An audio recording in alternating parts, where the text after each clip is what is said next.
Yo, what's up sa inyo mga kabiyahe? Ito nga palang Kalbiyahe nyo TV. Welcome, magandang araw po sa inyo lahat. Siyempre, introducing my only son, Uno, James Aaron.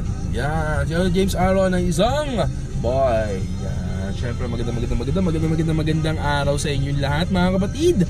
Yan, may nasaksihan tayong sunog dito sa may Levi Mariano, sa may malapit sa Caltex mismo. So konting apoy or usok lang yung nakita natin, pero unti-unting nagbaga. Syempre may mga responded firefighters tayo. Siguro sa loob ng mga 5 minutes dumating na sila.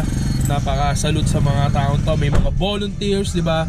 Syempre yung ating bumbero dito from Kususan, may mga ligid. Yan, maraming salamat. Syempre sa mga may bahay dyan, no? Ano man ang mangyari, no, keep your family safe, no, yung mga bata, yung mga wag nating hayaan na mapabayaan yung mga kalan or mga kuryente na nakasaksak, no, pag wala, syempre live, para siyang livelihood na materials. So mabilis talaga yung pula, pero yun nga, malapit sa Caltex, malapit sa gasolinahan, medyo delikado talaga yan, kaya tayo nagmo-contact tayo sa 911, hindi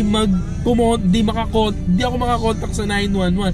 Siguro hindi ko alam kung paano ang tamang calling or tamang connect sa 911. So iba yung naririnig ko.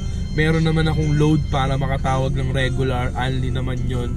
Kaso hindi ako makatawag sa 911. So paano yon? Paki-comment naman, paturo naman kung paano, para at least yung mga ganung pagkakataon pwede natin itawag agad.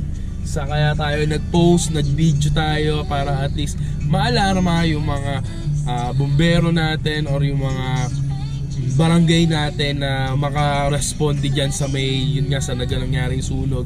Yung una siguro mga 5 minutes medyo okay pa siya. Hindi pa siya ganun kalala or kalaki. Pero nung nagkaroon na ng hangin, umabot na sa punto na nililiyab na talaga yan. Kaya salamat din sa mga responde, no.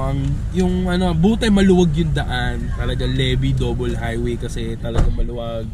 Kaya yun, eto nagme-merienda na, kumakain kayo dito sa loob. Patay kayo. Yeah. Hello. I'm Uno. Pakyo lahat.